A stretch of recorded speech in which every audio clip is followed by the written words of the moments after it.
नमस्कार। आज हम डिस्कस करेंगे जूनियर ऑफिस असिस्टेंट आईटी का पेपर। देखिए, जूनियर ऑफिस असिस्टेंट का आईटी का जो पेपर है आज हम वो डिस्कस करेंगे। 2017 में ये पेपर कंडक्ट किया गया था। तो इस पेपर के बारे में आपको बताऊं तो पोस्ट कोड आप देख सकते हैं 8508 इसका पोस्ट कोड है। 4 सेक्शन में इसको डिवाइड किया गया था। 4 सेक्शन में इसको अलग अलग 50-50 क्वेश्चन हर एक सेक्शन में थे। तो अभी जो है हम जीके का सेक्शन डिस्कस करेंगे। ठीक है, जीके के सेक्शन के बाद आप लोग कमेंट करके बता दीजिएगा कि आपको कंप्यूटर का सेक्शन चाहिए या फिर आपको इंग्लिश और हिंदी का सेक्शन चाहिए या फिर आपको जो रीजनिंग आई थी, मैथ्स आया था, या फिर उसका सेक्शन चाहिए। तो जो भी आपकी चॉइस होगी उसके अकॉर्डिंग हम नेक्स्ट सेक्शन जो है वो डिस्कस करेंगे। ठीक है, तो चलिए डिस्कस करते हैं इस क्वेश्चन को। सबसे पहला क्वेश्चन जो था वो था who was the first president of India. तो इंडिया के पहले प्रेसिडेंट आपको पता है, option A doctor Rajendra Prasad जो थे पहले प्रेसिडेंट थे इंडिया के। Next question, question number 152, when Hindi दिवस इज सेलिब्रेट। तो हिंदी दिवस जो है वो कब मनाया जाता है। देखिए, हिंदी दिवस जो है वो कब मनाया जाता है, ये मनाया जाता है 14 सितंबर को। 14 सितंबर को जो है ये मनाया जाता है, परंतु 14 सितंबर तो यहाँ पर ऑप्शन ही नहीं दिया गया है। अब हिंदी दिवस भी जो है दो रूप से मनाया जाता है, एक तो है वर्ल्ड हिंदी दिवस और एक है नेशन हिंदी दिवस। जो हमारा राष्ट्रीय हिंदी दिवस है वो मनाया जाता है 14 सितंबर को। ठीक है, और जो वर्ल्ड का हिंदी दिवस है, वर्ल्ड हिंदी दिवस जिसको कहते हैं, वो कब मनाया जाता है। तो वर्ल्ड हिंदी दिवस जो है वो 10 जनवरी को मनाया जाता है।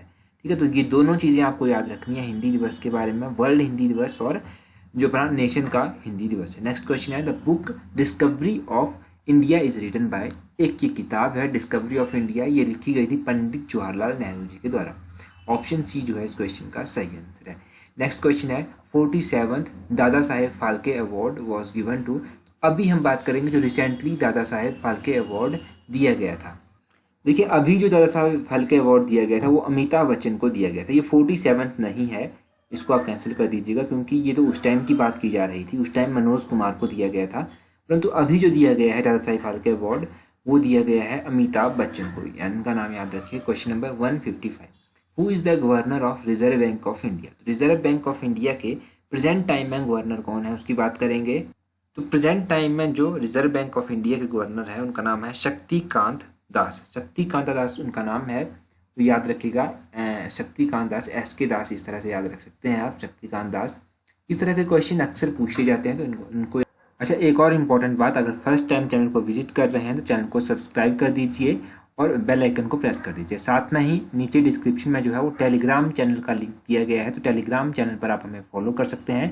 @allexam31 करके भी आप हमें सर्च कर सकते हैं टेलीग्राम चैनल से। तो वहाँ पर आपको इंपॉर्टेंट नोटिफिकेशंस और PDF time to time provide करवाती रहते हैं। चलिए डिस्कस करते हैं, याद रखिएगा।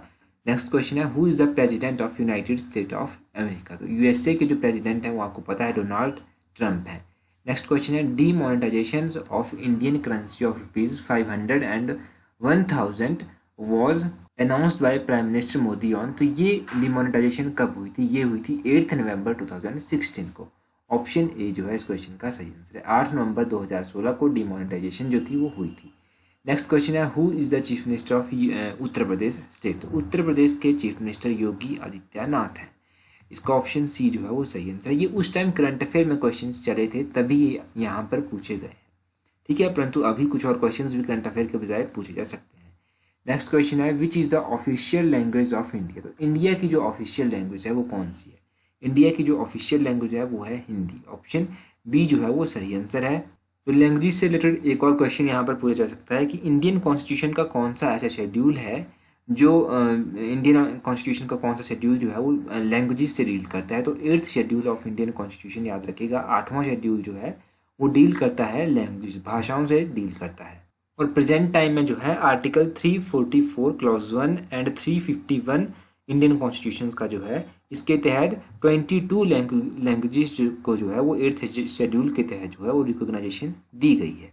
ये भी आपको याद रखना है। नेक्स्ट क्वेश्चन है where is the Lal Qila located. तो लाल किला कहाँ पर स्थित है। लाल किला दिल्ली में स्थित है। ऑप्शन ए जो है वो सही आंसर है। लाल किला को किसके द्वारा कमीशन किया गया था, ये क्वेश्चन पूछा जाता है। तो लाल किला को जो था वो शाहजहां के द्वारा जो था वो कमीशन किया गया था। ये आप याद रखिएगा, 17th सेंचुरी में जो था इसको कमीशन किया गया था। हिमाचल प्रदेश केम इन फुल स्टेटहुड इन। तो हिमाचल प्रदेश को पूर्ण राज्य का दर्जा जो था वो कब दिया गया था। हिमाचल प्रदेश को ऑप्शन ए 1971 में जो था वो पूर्ण राज्य का दर्जा जो था वो दिया गया था। ठीक है, ऑप्शन ए जो है इसका सही आंसर है। अभी जो है रिसेंटली एग्जाम हुए थे, जूनियर ऑडिटर का हुआ था और जो था सुपरवाइजर एलडीआर का हुआ था। तो ये दोनों क्वेश्चन पेपर हमने डिस्कस भी किए थे। यहाँ पर एक क्वेश्चन पूछा गया था कि हिमाचल प्रदेश को जो था वो कब मुख्य आयुक्त क्षेत्र जो था या फिर चीफ कमिश्नर प्रोविंस जो था वो बनाया गया था। तो हिमाचल प्रदेश को 15 अप्रैल 1948 को जो था वो चीफ कमिश्नर प्रोविंस जो था वो बनाया गया था, मुख्य आयुक्त क्षेत्र बनाया गया था 15 अप्रैल 1948 को। तो ये क्वेश्चन भी इंपॉर्टेंट है। इस तरह के और भी क्वेश्चंस हैं एचपी के सेशन में ही हम डिस्कस करेंगे। नेक्स्ट क्वेश्चन है, Mandi city is located on the bank of which river. तो मंडी जो है वो कौन सी नदी के किनारे स्थित है? ऑब्वियसली ब्यास के किनारे जो है ये स्थित है। अगर बात करें ब्यास नदी की, देखो ब्यास नदी के बारे में भी कुछ क्वेश्चंस जो थे इन दोनों जो junior office assistant junior auditor का पेपर था और सुपरवाइजर का पेपर था वहाँ पर पूछे गए थे। एक तो पूछा गया था कि जो रावी नदी है इसका वैदिक नाम क्या है? तो वैदिक नाम इसका याद रखेगा कि पुरुषानी जो है इसका वैदिक नाम है और इसका संस्कृत नाम इरावती है। यहाँ पर कन्फ्यूजन हो सकता है क्योंकि दोनों ही ऑप्शन जो थे दिए गए थे, पुराशनी भी दिया गया था और इरावती भी दिया गया था और पूछा गया था वैदिक नाम। तो वैदिक नाम इसका पुराशनी है और इरावती इसका संस्कृत नाम है ब्यास नदी का। ये इसके बारे में याद रखेगा। और मोटा सा अगर ब्यास नदी के बारे में थोड़ा सा बताऊं, ब्यास नदी जो है वो बजौरा के समीप मंडी में प्रवेश करती है और संधोल के समीप जो है ये डिस्ट्रिक्ट कांगड़ा में प्रवेश करती है। तो इतना सा ब्यास नदी के बारे में भी आपको याद रखना है। Question number 163, first chief minister of Himachal Pradesh was. तो हिमाचल प्रदेश के पहले चीफ मिनिस्टर कौन थे? वाई.एस. परमार ही इनके पहले चीफ मिनिस्टर थे। कई बार हमने डिस्कस किया है ये question. Question number 164, largest city of Himachal Pradesh is. तो लार्जेस्ट सिटी जो है वो है ऑप्शन बी शिमला। शिमला जो है वो लार्जेस्ट सिटी है। यहाँ पर सबसे ज़्यादा अर्बन पॉपुलेशन भी जो है वो शिमला में ही है। अर्बन यानी कि शहरी पॉपुलेशन जो है वो सबसे ज़्यादा शिमला में है। Question number 165, in which part of Himachal Pradesh is the large population of Buddhist. तो बुद्धिस्ट की सबसे अधिक जनसंख्या कहाँ पर है? बुद्धिस्ट की सबसे अधिक जनसंख्या जो है वो लाहौल स्पीति में है। ऑप्शन ए जो है वो सही आंसर है। और बुद्धिस्ट की लोएस्ट पॉपुलेशन कहाँ पर है? तो लोएस्ट पॉपुलेशन जो है वो ऊना डिस्ट्रिक्ट में लोएस्ट पॉपुलेशन है बुद्धिस्ट की। अब एक और क्वेश्चन जो यहाँ से अभी तक एग्जाम में पूछा जा चुका है, तो एक क्वेश्चन पूछा गया था सिख पॉपुलेशन से रिलेटेड। तो सिख पॉपुलेशन सबसे अधिक ऊना में है और सबसे कम सिख पॉपुलेशन जो है वो लाहौल स्पीति में है। तो ये भी याद रखिए। Question number 166, Mohammad Ghaznavi attacked on Kangra fort in. तो मोहम्मद गजनवी के द्वारा कब कांगड़ा किले पर आक्रमण किया गया था? तो ऑप्शन बी 1009 ईस्वी में जो था वो आक्रमण किया गया था। कमेंट करके बताइएगा कि उस टाइम कौन कांगड़ा के राजा थे। Question number 167, Himachal Pradesh declared as union territory in. Himachal Pradesh को जो था वो एक केंद्र शासित प्रदेश कब बनाया गया था या फिर कब घोषित किया गया था? हिमाचल प्रदेश को जो था 1956 में जो था वो केंद्र शासित प्रदेश जो था वो बनाया गया था। ऑप्शन ए जो है इस क्वेश्चन का सही आंसर है।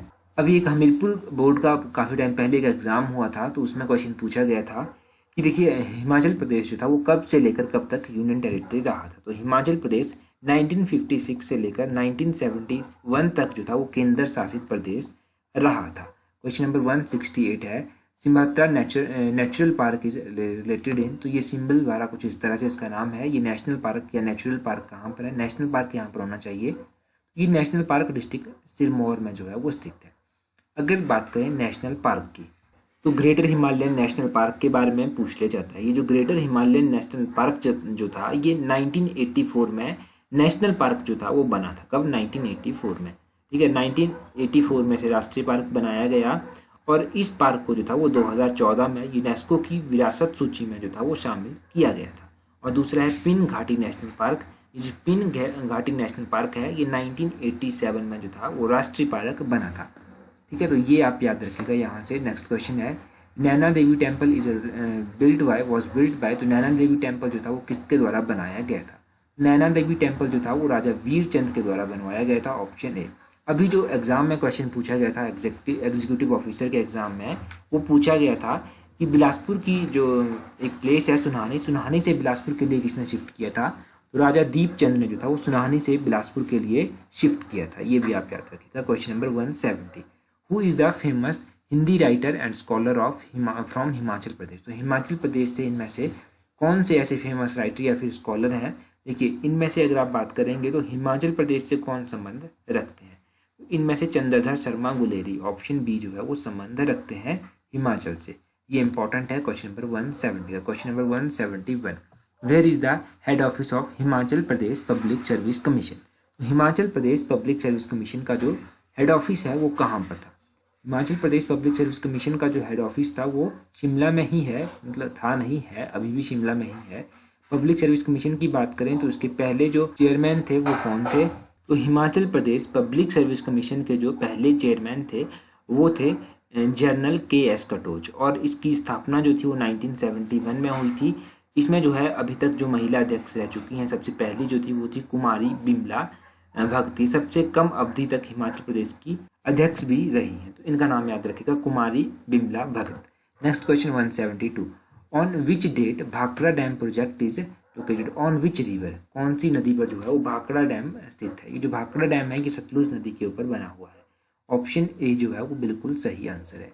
Question number 173, in which district Manimahesh lake is situated? तो मणिमहेश लेक जो है वो कहाँ पर स्थित है? मणिमहेश लेक डिस्ट्रिक्ट चंबा में स्थित है। मणिमहेश लेक में जो है वो मेला भी लगता है। तो कब ये मणिमहेश की यात्रा शुरू होती है? श्री कृष्ण जन्माष्टमी को ये शुरू हो जाती है और राधा अष्टमी को ये समाप्त हो जाती है। ठीक है, तो ये क्वेश्चन हमने कई बार डिस्कस भी किया है। क्वेश्चन नंबर नेक्स्ट है 174, the state day of Himachal Pradesh is observed on?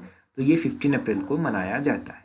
Option A जो है वो सही आंसर है। क्वेश्चन नंबर 175 क्वेश्चन है, the longest river of Himachal Pradesh is? तो हिमाचल की जो लॉन्गेस्ट रिवर है, सबसे लंबी रिवर है, वो कौन सी है? हिमाचल प्रदेश की सबसे लंबी रिवर सतलुज ही है। ऑप्शन डी जो है वो सही आंसर है। Next question, question number 176, who became new chief minister of Tamil Nadu? ये उस समय की बात हो रही है, इसको हम डिस्कस नहीं करेंगे क्योंकि ये करंट अफेयर में आता है। Who is the finance minister of India present? ये भी अभी उसमें ही आता है, तो इसको हम बात नहीं करेंगे। वैसे अगर इनके क्वेश्चंस में इनके आंसर उस टाइम के बताए जाएँ तो इसका अरुण जेटली होगा और जो तमिलनाडु का है उसका पलानी स्वामी होगा, परंतु अभी दोनों क्वेश्चन रेलिवेंट नहीं है। क्वेश्चन नंबर 178 जो है वो है, which state declare 2017 as year of apple? तो year of apple Jammu Kashmir के द्वारा इसको डिक्लेयर किया गया था 2007 में। Which politicians in recipient Padma Bhushan award 2017 में किसको दिया गया था? तो 2017 में मुरली मनोहर जोशी को ये दिया गया था। नेक्स्ट क्वेश्चन है, ये फिल्म फेयर अवार्ड के बारे में है, इसको भी रहने देते हैं। अभी देखिएगा यहाँ से इस क्वेश्चन को डिस्कस करेंगे। क्वेश्चन नंबर 183, क्वेश्चन नंबर 183 है, on which day international women's day celebrated? तो ये अंतर्राष्ट्रीय महिला दिवस कब मनाया जाता है? अंतर्राष्ट्रीय महिला दिवस 8 मार्च को जो है वो मनाया जाता है। तो 2020 की जो इसकी थीम थी इंटरनेशनल वुमेन्स डे की, वो क्या थी? इसकी जो थीम थी वो थी I am generation equality realising women's right. ये आप याद रखिएगा, I am generation equality realising women's right, इसकी थीम आपसे पूछी जा सकती है। ठीक है, तो इसके बाद अगर हम देखें next question, question number 185 important है, who became the first women to win medal at Paralympic? तो इंडिया की पहली वुमेन पूछा गया है जिसने पैरालंपिक में मेडल जीता, वो है कौन? दीपा मलिक। ऑप्शन बी जो है वो सही आंसर है इस क्वेश्चन का। नेक्स्ट क्वेश्चन है, who is the national president of BJP? तो उस टाइम की बात की जा रही है, अभी जगत प्रकाश नड्डा है। क्वेश्चन नंबर 187 है, तो इसके बाद 189 ही क्वेश्चन देखेंगे सीधा, ये कुछ इंपॉर्टेंट भी लग रहा है। Which of the following term is not associated with banking? इनमें से कौन सी टर्म जो है वो बैंकिंग से संबंध नहीं रखती है? तो इनमें से फेरा टर्म, ऑप्शन डी जो है वो सही आंसर है। FERA जो है वो बैंकिंग से संबंध नहीं रखती है। नेक्स्ट क्वेश्चन देखेंगे कौन सा है, तो इससे पहले करंट अफेयर के क्वेश्चन है, तो लास्ट क्वेश्चन आप देख लीजिएगा, जो 200 क्वेश्चन है वो है, where is the India's second green airport terminal located? तो ये कहाँ पर स्थित है? सेकंड ग्रीन एयरपोर्ट टर्मिनल ये वडोदरा में स्थित है। ऑप्शन बी इसका सही आंसर है। ठीक है, तो ये क्वेश्चंस जो थे ये थे क्वेश्चंस। अभी हम नेक्स्ट पार्ट भी डिस्कस करेंगे, आप बता दीजिएगा कि कौन सा पार्ट डिस्कस करना है। तो that's all for today, thank you for watching the video.